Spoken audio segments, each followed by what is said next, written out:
আমরা যদি গুনাহ থেকে বাঁচতে চাই, আমরা যদি দুনিয়ার ফিতনা থেকে বাঁচতে চাই, আমরা যদি দুনিয়ার গজব থেকে বাঁচতে চাই, আমরা যদি দুনিয়ার লোভ লালসা থেকে বাঁচতে চাই, তাহলে আপনাকে আমাকে আমাদেরকে 5 ওয়াক্ত নামাজ পড়তে হবে। নামাজ পড়া ছাড়া কোনোভাবেই গুনাহ থেকে বেঁচে থাকা সম্ভব নয়, নামাজ পড়া ছাড়া।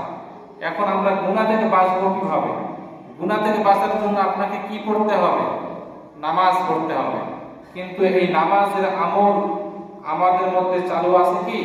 চালু নাই। নামাজের আমল আমাদের মধ্যে চালু নাই। একটি কথা কতবার বলি যে আমরা নামাজ পড়বো, আযান শোনার পরে মসজিদে আসবো, নামাজ পড়বো, একে অপরকে নামাজের দাওয়াত দেব, নিজের পরিবারে নিজের বিবিকে নামাজের কথা বলবো, নিজের সন্তানকে নামাজের কথা বলবো, এবং নিজেও গুনাহ থেকে বাঁচবো, এবং আমরা আমাদের স্ত্রী সন্তান, আমাদের আত্মীয় স্বজনদেরকে, আমাদের আহালদেরকেও গুনাহ থেকে বাঁচার জন্য আমরা কি করবো? তাগিদ করবো, আদেশ করবো। তবে এখন আমরা এখানে যারা উপস্থিত আছি, আমাদের করণীয় হচ্ছে গুনাহ থেকে বাঁচা। এখন আমাদের এই গুনাহ থেকে বাঁচার জন্য আরেকটা করণীয় আছে, সেটা হলো আপনাকে আমাকে নামাজ পড়া। কিন্তু নামাজ যদি না পড়েন, আপনি কি গুনাহ থেকে বাঁচতে পারবেন? কখনোই পারবেন না। শুধু জুম্মার নামাজ দিয়ে পরিপূর্ণ ইমানদার হওয়া যায় না। শুধু জুম্মার নামাজ দিয়ে যদি পরিপূর্ণ ইমানদার হওয়া যেত, তাহলে আল্লাহ তাআলা পবিত্র কোরআনে এতবার বলতেন না ওয়া আকিমুস সালাত। হ্যাঁ, আল্লাহ তাআলা পবিত্র কোরআনে এতবার নামাজের জন্য তাকিদ করতেন না। হাদিসের মধ্যে বিশ্বনবী সাল্লাল্লাহু আলাইহি ওয়াসাল্লাম নামাজের জন্য এতবার আপনাকে আমাকে তাকিদ করতেন না, যদি শুধু জুম্মার নামাজ দিয়ে যদি পরিপূর্ণ ইমানদার হওয়া যেত।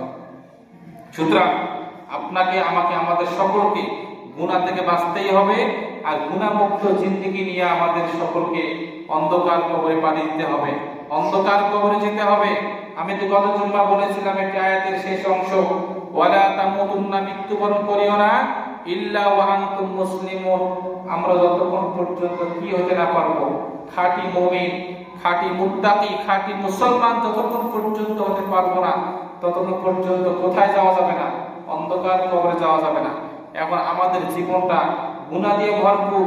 আমাদের যে এই কলব আছে, এই কলব নামক অন্তরটা আমাদের গুনাহ দিয়ে এমন ভাবে ভরপুর হয়ে গেছে, আমরা কোনো গুনাহ করলে, কোনো কবিরা গুনাহ করলে আমাদের মনে হয় না যে আমি গুনাহ করতেছি।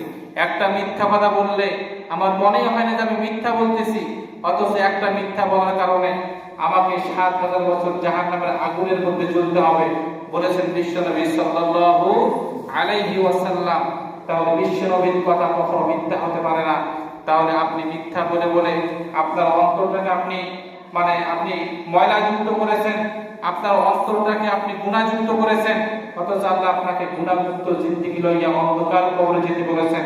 তাহলে আমরা যদি গুনাহমুক্ত জিন্দেগি লইয়া যদি অন্ধকার কবরে যেতে না পারি, তাহলে আপনাকে আমার কবরের দুই পাশের মাটিকে আদর করবে? জি না, কবরের দুই পাশের মাটি আপনাকে আমাকে এমনভাবে চাপ মারবে, সেখানে আমার হাড্ডিগুলো চূর্ণ বিচূর্ণ হয়ে যাবে, কিন্তু সেখানে আমাদের কোনো বাঁচার উপায় থাকবে না। সুতরাং যেটা মূল কথা বলতেছিলাম, আপনাকে আমাকে গুনাহ থেকে দূরে থাকতে হবে, এবং গুনাহ থেকে দূরে থাকার জন্য একটা করণীয়, সেটা হলো আপনাকে আমাকে কি পড়তে হবে? 5 ওয়াক্ত নামাজ পড়তে হবে। এতবার নামাজের কথা বলার পরে এক কান্দে শুনি আর এক কান্দে বের করে দিই। জুম্মা আসলাম, প্রত্যেক জুম্মায় কম বেশি নামাজের বিষয়ে আলোচনা করা হয়, এরপর আমরা নামাজে আসি না। তাহলে এই বয়ানগুলো দিয়ে কি কাজ হবে বলেন? এই বয়ান দিয়ে কি ফায়দা হবে আপনার জীবনে, আর আমার জীবনে বা কি ফায়দা হবে? এই জন্য আমাদের সকলকে গুনাহমুক্ত জিন্দেগি গঠন করতে হবে, এবং গুনাহের জন্য আল্লাহ পাকের কাছে আমাদেরকে ক্ষমা চাইতে হবে। বিশ্বনবী সাল্লাল্লাহু আলাইহি ওয়াসাল্লাম প্রতিদিন গুনাহের জন্য 70 থেকে 100 বার পর্যন্ত ক্ষমা চেয়েছেন, বলি সুবহানাল্লাহ। তাহলে বিশ্বনবী সাল্লাল্লাহু আলাইহি ওয়াসাল্লাম, আল্লাহ তাআলা বলেন, হে আমার দোস্ত, হে আমার বন্ধু, তোমার কোনো গুনাহ নাই, তোমার গুনাহ না থাকার পরে যদি তুমি এতবার তোমার গুনাহ না থাকার পরে তুমি কেন ক্ষমা চাও? তোমার তো ক্ষমা চাওয়ার কোনো প্রশ্নই আসে না, তুমি তো নিষ্পাপ। আল্লাহ তাআলা যাকে নিষ্পাপ ঘোষণা করেছেন, আল্লাহ তাআলা যাকে বলেছেন তোমার কোনো গুনাহ নাই, এরপরও বিশ্বনবী সাল্লাল্লাহু আলাইহি ওয়াসাল্লাম 70 থেকে 100 বার পর্যন্ত কি চেয়েছেন? ক্ষমা চেয়েছেন। আর আমাদের কতবার ক্ষমা চাওয়া উচিত? আমাদের তো গুনাহ কোনো শেষ নাই। আমরা যে এত পরিমাণ গুনাহ করেছি, আমাদের গুনাহগুলো যদি আমরা হিসাব করতে যাই তাহলে আমাদের মানে অনন্তকাল চলে যাবে, তবু আমাদের গুনাহগুলো আমরা এগুলো কখনো হিসাব করে শেষ করা যাবে না। আমরা এত পরিমাণ গুনাহ করেছি, বিশেষ করে নামাজ না পড়ার গুনাহ। আযান কানের মধ্যে আসার পর আমরা নামাজ পড়ি না, এটা একটা গুনাহ। আমার পরিবারে আমার স্ত্রী নামাজ পড়ে না, আমার স্ত্রীকে আমি নামাজের জন্য আহ্বান করি না, এটা একটা গুনাহ। আমার সন্তান বিড়ি সিগারেট খেয়ে হাটে বাজারে মাঠে ময়দানে গুনাহের কাজে লিপ্ত, আমার সন্তানকে আমি সৎ কাজের জন্য আদেশ করি না, এটা আপনি হক থেকে বঞ্চিত, এটা একটা গুনাহ। আপনার জীবনে আমার জীবনে গুনার কোনো সীমানা শেষ নাই। আপনার সন্তান বাড়িতে, আপনার সন্তানকে আপনি অ্যান্ড্রয়েড ফোন কিনে দিয়েছেন, আপনার সন্তান রাত্রিবেলা ঈশার নামাজ পড়ে, ঈশার নামাজ তো পড়েই না, ঈশার নামাজ বাদে বাজার থেকে এসে বাসায় এসে খানা খেয়ে রুমের দরজা জানালা লাগিয়ে দিয়ে টাচ মোবাইলের মধ্যে সারা রাত ফজর পর্যন্ত গুনাহ করতেছে। এগুলো কি আপনি আপনার সন্তানের জন্য কি আপনি কি মানে খোঁজ খবর রেখেছেন? এগুলো আপনি খোঁজ খবর রাখেন না। আপনার মেয়েকে আপনি অ্যান্ড্রয়েড ফোন কিনে দিয়েছেন, আপনার মেয়ে সারা রাত মোবাইল চালাচ্ছে, কোথায় চ্যাটিং করতেছে, কোথায় কথা বলতেছে, কার সঙ্গে প্রেম প্রীতি ভালোবাসা করতেছে, এগুলো আপনি একজন বাবা হয়ে এগুলো আপনি খোঁজ খবর রাখেন না। আপনার সন্তান গুনাহ করে, আপনার সন্তান মোবাইল চালায়া যে গুনাহ মানে যে গুনাহ কামাই করতেছে, এই গুনার অংশীদার আপনাকেও হতে হবে, এই গুনার অংশীদার আপনিও হবেন, এই গুনার ভাগটা আপনাকেও নিতে হবে। আপনার কারণে আপনার সন্তান জাহান্নামের দিকে যাচ্ছে। কাল কিয়ামতের ময়দানে আপনার সন্তানকে যদি জাহান্নামের মধ্যে দেওয়া হয়, দুনিয়ার জমিনে আপনার সন্তানে যদি আপনি হক আদায় না করেন, আপনার সন্তানকে যদি আপনি সৎ কাজের আদেশ না করেন, তাহলে আপনার সন্তান আপনার গলার মধ্যে পা রেখে জাহান্নামের মধ্যে যাবে। আপনার সন্তান বলবে যে আমি সরাসরি জাহান্নামে যেতে চাই না, আমার বাবা মা দুনিয়াতে আমাকে সৎ কাজের আদেশ করে নাই, অসৎ কাজে নিষেধ করে নাই, এজন্য আজকে আমি আমার সন্তানের গলার মধ্যে পা দিয়ে, আমার সন্তানের মাথার মধ্যে পা দিয়ে আমি জাহান্নামের মধ্যে যেতে চাই। সুতরাং আপনার সন্তানকে আপনি অ্যান্ড্রয়েড ফোন কিনে দিয়েছেন, ভালো কথা। একটা ভালো জিনিস দিয়ে, একটি অস্ত্র দিয়ে দুইটা জিনিস ব্যবহার করা যায়, মনে রাখবেন। এক নম্বরে একটা অস্ত্র দিয়ে তরি তরকারি রান্না করা যায়, অর্থাৎ ভালো কাজ করা যায়। আবার সেই অস্ত্র দিয়ে মানুষ কি করা যায়, জবাই করা যায়। সুতরাং একটি মোবাইল অ্যান্ড্রয়েড ফোন, এটা হচ্ছে বর্তমান যুগের জন্য একটি ফিতনা, একটি জাহান্নাম, একটি গজব। সুতরাং এই গজব নামক মোবাইল দিয়ে ভালো কাজ করাও যায়, আবার কি করা যায়, খারাপ কাজও করা যায়। আপনি একটা বিষয় লক্ষ্য করবেন, আপনি মোবাইলের মধ্যে যখন প্রবেশ করবেন, যখন ইসলামিক ভিডিও দেখবেন, শুধু উপর দিকে আপনি এরকম করে টান দেওয়া মাত্র নিচে শুধু ইসলামিক ভিডিওই আসবে, ঠিক না ভাই? ঠিক। আর যদি আপনার সন্তান কোনো অশ্লীল কোনো গান বাজনা, বাদ্য বাজনা এগুলো যদি দেখে, আপনার সন্তানের ফোনে যদি এগুলোই আসবে, ঠিক না ভাই? ঠিক।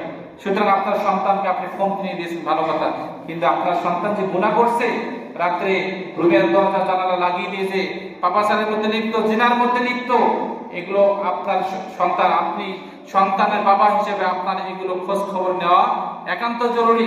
আপনার সন্তানের মোবাইল দিয়ে আপনি মাঝে মধ্যে চেক করবেন, দেখবেন যে আপনার সন্তানের মধ্যে, আপনার সন্তানের ফোনের মধ্যে দেখবেন যে ভাইরাস, খারাপ কিছু অবশ্যই বের হবে, কিন্তু আপনি এগুলো চেক করেন না। আমি কি এগুলো চেক করি? আমার মেয়েকে যে আমি মোবাইল দিলাম, আমার মেয়ে মোবাইল নিয়ে গিয়েছে কোথায়, কলেজে গিয়েছে, কিন্তু কলেজে না গিয়ে সেখানে কি করতেছে, অন্য ছেলেদের সঙ্গে আড্ডা করতেছে। কিন্তু এই আড্ডা দেওয়ার কারণে, ব্যাপারভাবে কলেজে যাওয়ার কারণে এটা তো গুনাহ আছেই, আবার মোবাইল কিনে দিয়েছেন, এটার জন্য যে গুনাহ হবে সেই গুনাহটা আপনাকে নিতে হবে। সুতরাং আপনার সন্তান, আপনার স্ত্রী, আপনি গুনাহ থেকে ঠিক তখনই বাঁচতে পারবেন যখন আপনার স্ত্রী, সন্তান এবং আপনি 5 ওয়াক্ত নামাজ পড়বেন। তখন যখন কোনো গুনাহ করবেন, তখন আপনার অন্তরের মধ্যে আল্লাহ তাআলার ভয় কাজ করবে, জাহান্নামের ভয় কাজ করবে না। আমি তো নামাজ পড়তেছি, আমি এই অশ্লীল ভিডিও কিভাবে দেখতে পারি? আমি নামাজ পড়তেছি, আমি আমার বাবার হক কিভাবে নষ্ট করতে পারি? আমি তো নামাজ পড়ি না, আমি এই মোবাইলের মধ্যে কখনো আর কোনো মেয়ের সঙ্গে কথা বলবো না, কোনো অবৈধ জিনিস দেখবো না, আমার পিতা মাতার হক আদায় করবো। যখন আপনার সন্তান নামাজ পড়বে, তখন আপনার সন্তান যখন গুনাহ করার মধ্যে যখন প্রস্তুতি নেবে, তখন আপনার সন্তানের অন্তরের মধ্যে একটি ভয় কাজ করবে। সুতরাং সন্তানদের প্রতি আমাদের সকলকে লক্ষ্য রাখতে হবে। আমার সন্তান কোথায় যাচ্ছে, কি করতেছে, আমার সন্তানের হক আমাকেই আদায় করতে হবে। আর সন্তানের প্রতি পিতা মাতাদের কয়টি হক আছে বলেন? এগুলো আলোচনা হয়েছে। একটা সন্তানের প্রতি পিতা মাতার 11টি কর্তব্য, 11টি হক আছে।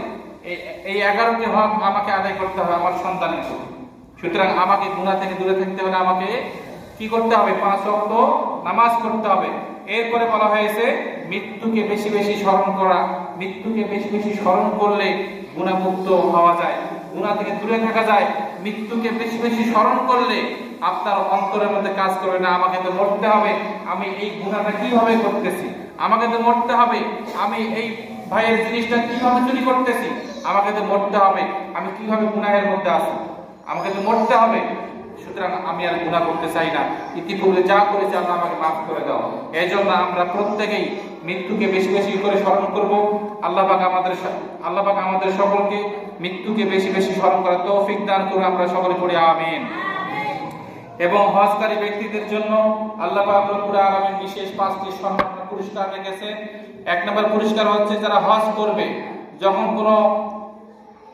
কোনো হাজী ব্যক্তি, যখন কোনো হজকারী ব্যক্তি হজে গিয়ে হজ থেকে যখন ফিরে আসে, বিশ্বনবী সাল্লাল্লাহু আলাইহি ওয়াসাল্লাম বলেন, একটি সন্তান দুনিয়ার জমিনে মায়ের গর্ভ থেকে দুনিয়ার জমিনে আসার পরে যখন নিষ্পাপ হয়ে যায়, একজন হাজী ব্যক্তি মক্কা মদিনা সফর করে বাড়িতে আসার সময় এরকম নিষ্পাপ হয়ে যায়। সুবহানাল্লাহ। তাহলে এই জন্য যাদের উপর হজ ফরজ কিংবা ইতিমধ্যে যারা রওনা হয়েছেন আমরা তাদের জন্য অন্তর থেকে দোয়া করব এবং আমরা তাদের কাছ থেকে দোয়া চাবো, আল্লাহ পাক যেন তাদের হজগুলো কবুল করেন এবং তারা যে আমাদের এই দেশবাসীর জন্য, আমাদের জন্য, তাদের পরিবারদের জন্য যে দোয়া করবেন, এই দোয়াগুলো যেন আল্লাহ তাআলা কবুল করেন। আমরা সকলে পড়ি আমিন।